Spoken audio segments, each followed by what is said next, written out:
আমরা সবাই জানি এই দুনিয়ার জীবন চিরস্থায়ী নয়। একদিন আমাদের নিঃশ্বাস থেমে যাবে, হৃদয়টা চুপ করে যাবে, আর আমরা এই পৃথিবীর সব ব্যস্ততা, সব স্বপ্ন, সব অর্জন পেছনে ফেলে চলে যাব। চোখ বন্ধ হবে আর খুলবে না কখনো। শরীরটা পড়ে থাকবে নিস্তব্ধ ঠান্ডা।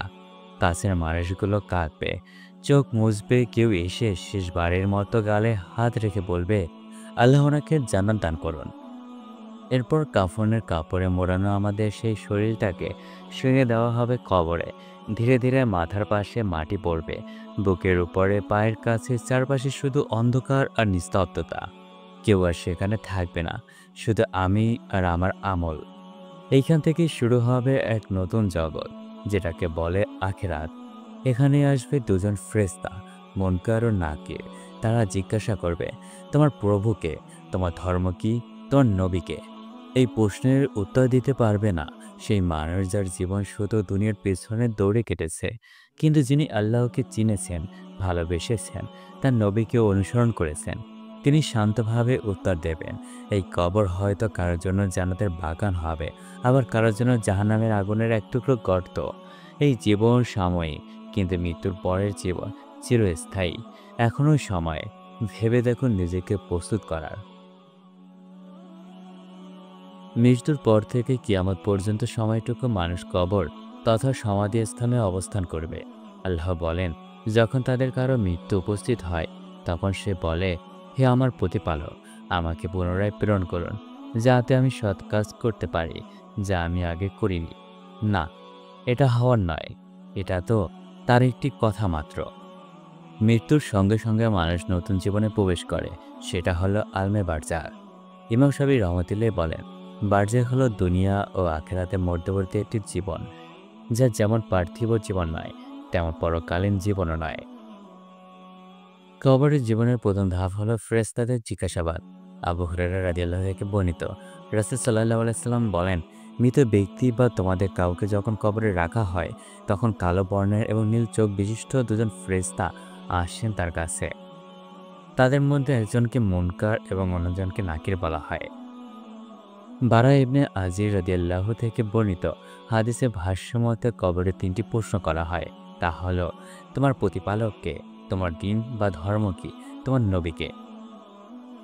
প্রশ্নের উত্তরে মোমেন ব্যক্তি বলবে, আমার প্রতিপালক আল্লাহ, আমার ধর্ম ইসলাম, আর তিনি হলেন আমাদের মাঝে প্রেরিত রাসূল মুহাম্মদ সাল্লাল্লাহু আলাইহি সাল্লাম। তখন ফেরেশতারা তাদের বলবে, জাহান্নামে তোমার জন্য নির্ধারিত স্থান দেখে নাও। আল্লাহর এই স্থানের পরিবর্তে তোমাকে জান্নাতের স্থান দান করেছেন। অতঃপর তাকে জান্নাত ও জাহান্নাম উভয় স্থান দেখানো হবে। অন্যদিকে মুনাফিক অবিশ্বাসীদের উত্তর দেবে, আমি জানি না। তখন তাকে বলা হবে, তুমি জানতে চাওনি, তুমি পাঠ করনি। এরপর সে শাস্তির মুখোমুখি হবে।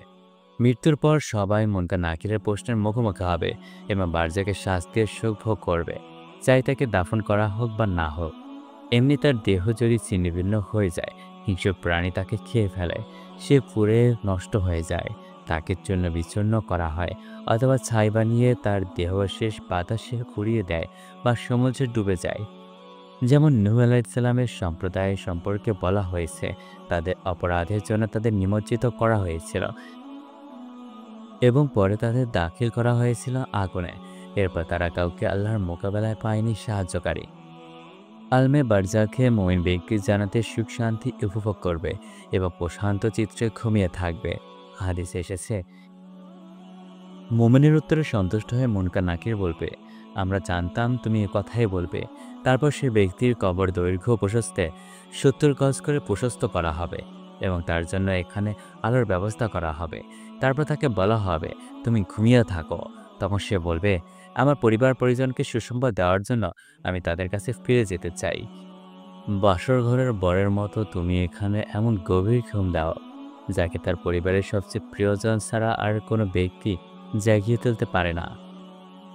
এদিকে ইঙ্গিত দিয়ে মহানবী সাল্লাল্লাহু আলাইহি সাল্লাম বলেছেন, কবর হলো জান্নাতের উদ্যানগুলোর একটি উদ্যান, অথবা জাহান্নামের গর্তগুলোর একটি গর্ত। জাহান্নামীরা মৃত্যুর পর থেকে শাস্তির মুখোমুখি হবে।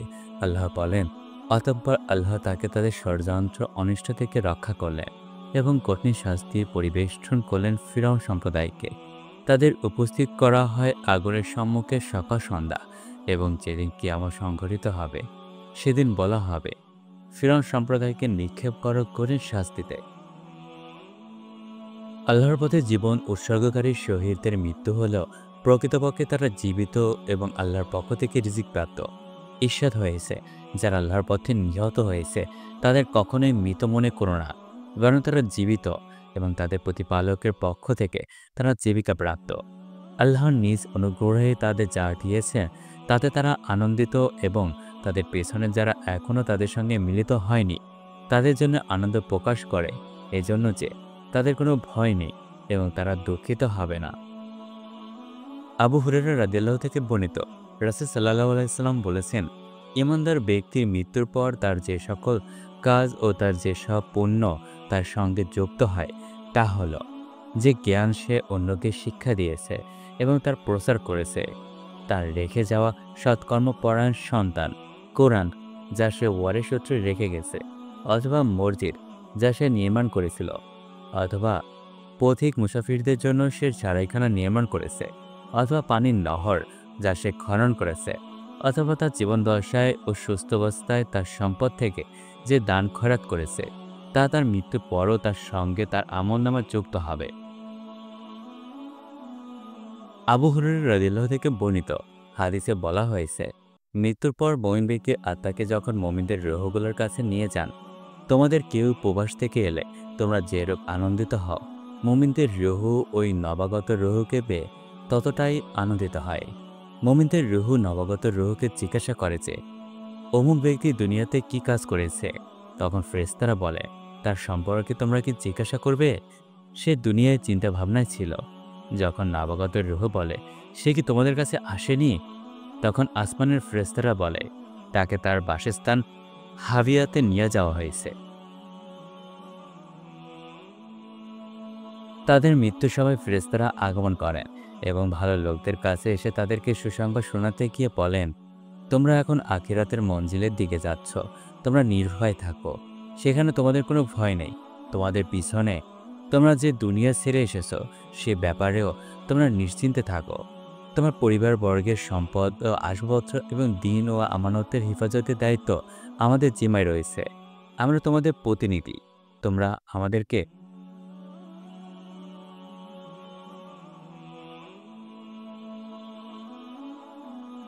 আমরা তোমাদের প্রতিনিধি। আমরা তোমাদেরকে সুসংবাদ শোনাচ্ছি যে তোমরা জান্নাতি। তোমাদের সঠিক ও সত্য প্রতিশ্রুতি দেওয়া হয়েছিল তা পূর্ণ হবেই। সুতরাং তারা তাদের মৃত্যুর সময় খুশি হয়ে যায় যে তারা সমস্ত অকল্যাণ হতে বেঁচে গেছে এবং সর্বপ্রকারের কল্যাণ লাভ করেছে। হাদিসে এসেছে, রাসূল সাল্লাল্লাহু আলাইহি সাল্লাম বলেছেন, মুমিনের রূহকে সম্বোধন করে ফেরেশতারা বলেন, হে পবিত্র রূহ, যে পবিত্র দেহে তুমি ছিলে, চলো আজ এখান থেকে আল্লাহর ক্ষমা ও নিয়ামতের দিকে, চলো ওই আল্লাহর দিকে যিনি তোমার প্রতি অসন্তুষ্ট নন। রাসূল সাল্লাল্লাহু আলাইহি সাল্লাম বলেছেন, মুমিন বান্দা যখন দুনিয়ার জীবন শেষ হয়ে যায় এবং পরকালের যাত্রা শুরু হয়ে মৃত্যু এসে হাজির হয়, তখন তার কাছে আসমান থেকে সাদা চেহারা বিশিষ্ট কয়েকজন ফেরেশতা আসে। তাদের চেহারা যেন সূর্যের মতো উজ্জ্বল, আর তাদের সাথে থাকে জান্নাতের কাফন ও জান্নাতের সুগন্ধি। চোখের দৃষ্টি যতটুকু যায় ততটুকু দূর পর্যন্ত তারা এসে বসে। এরপর তার কাছে মৃত্যুর ফেরেশতা মালাকুল মউত আসে ও তার মাথার কাছে বসে আর বলে, হে পবিত্র আত্মা, হে প্রশান্ত আত্মা, আল্লাহর ক্ষমা ও সন্তুষ্টির দিকে বের হয়ে আসো।